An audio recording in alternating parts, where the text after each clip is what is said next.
Hey guys, it's a very exciting day, but before I tell you why, we're headed up at Adams Canyon Ridge, just out the backyard. So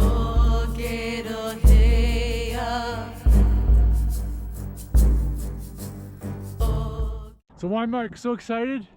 This is the day after the Chicago Marathon, and I had two athletes running this year.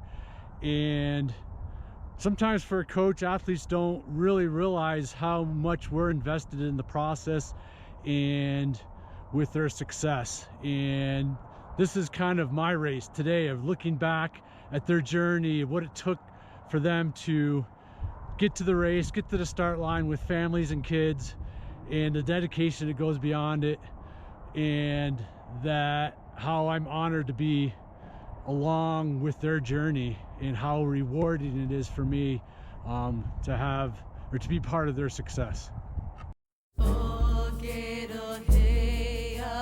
These athletes, one PR'd and one runner had second fastest marathon PR, the first one coming over 10 years ago.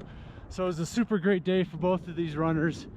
And these are runners, like I said, just like you, who their inspiration doesn't come from others, but it comes from within. It comes from the process.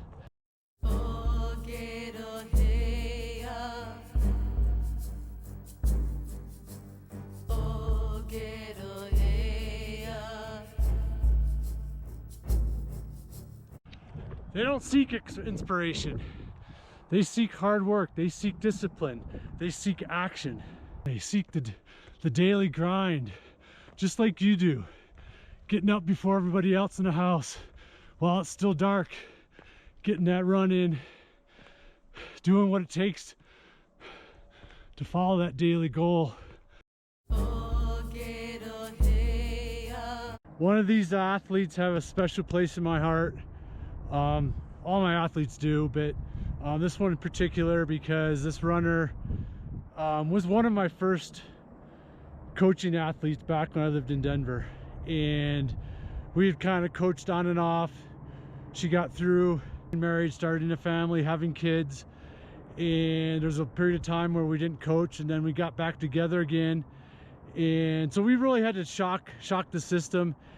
We had to train her in a way where she would be willing to accept failure in her training, that ultimately helped her have an unbelievable race and her second PR, I call it.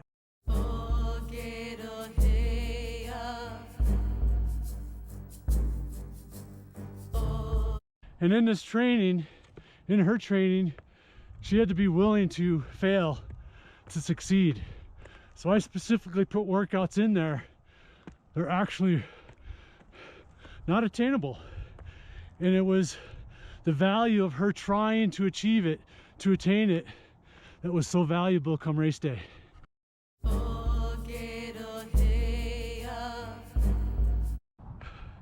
Another strategy we employed in her training was to make things much harder than the race. We did very little race pace training. She's a veteran runner. She has lots of experience, so we had to do something different. So all of her tempo, all of her long, steady efforts were either shorter intervals or longer sustained efforts, but much faster than marathon pace, which again, the idea is that you make race pace feel a lot easier come race day.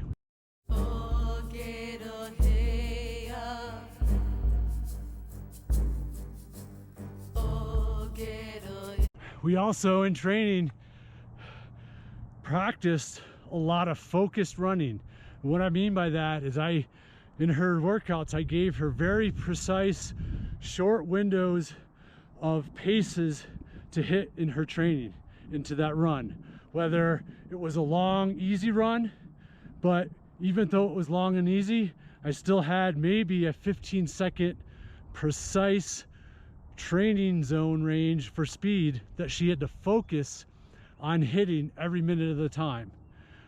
So again, even though in that particular example the pace wasn't fast, just her practicing always having to be diligent about remaining steady again, even though it was easy, helped her then for when things picked up in training and were faster intervals, and then ultimately allowing to take that practice into having a steady race, which is super important when you're looking to shave, seconds, minutes off your marathon time. So that was crucial practice for her to have focus come race day, where it was just a nice, steady, focused effort.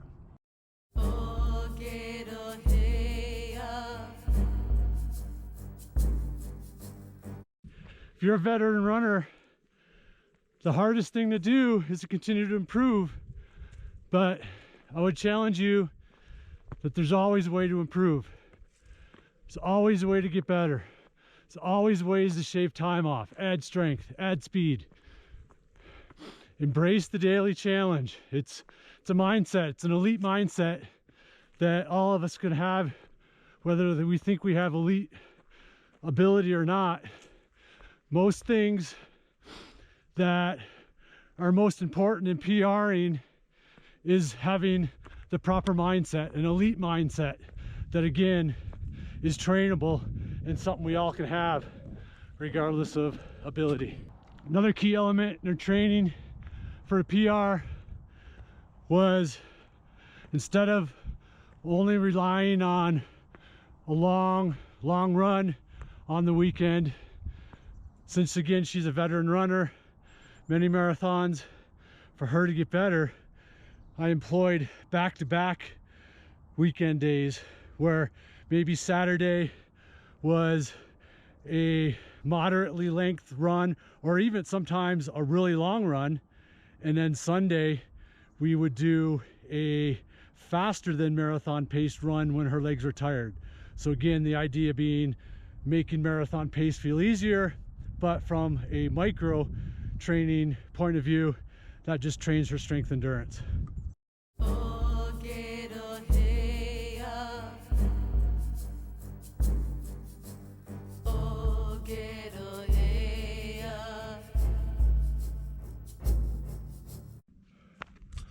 Nice.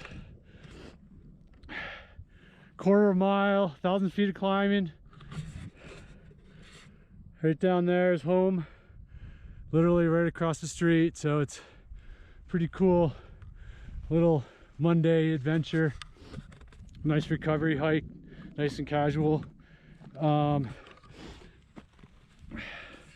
one part of the training with my athletes that I require each of my athletes to add post-workout comments in their log. Through 20 years of coaching, I found a pattern that the people, the athletes, the runners who continuously, frequently, and consistently add comments to every workout, they do well. Whether it's PRing, accomplishing something for the first time, crossing the finish line, getting to the start line, sometimes that's just a goal. But what I found is that the people who make these logs, these comments, these journal entries always do well. There's so many principles of peak performance, and this is one I found that, again, something that we all can do. It's a way for people to reflect and have the awareness of what they've done in their workout. How did it feel to them? How did that pace feel versus heart rate versus how they felt in their legs? There's so many valuable learning opportunities that they get from these post-workout comments.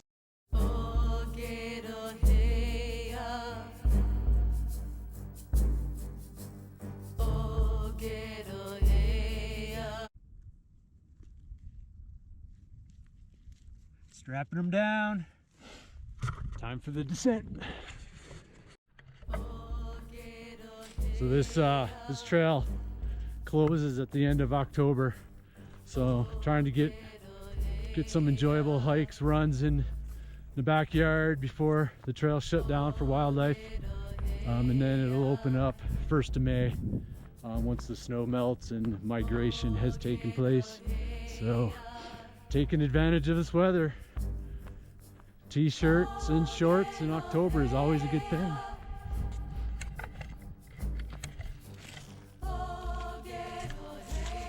And did I mention that this is a prime mountain lion territory? when trails open in May. It's my goal to get up here May 1.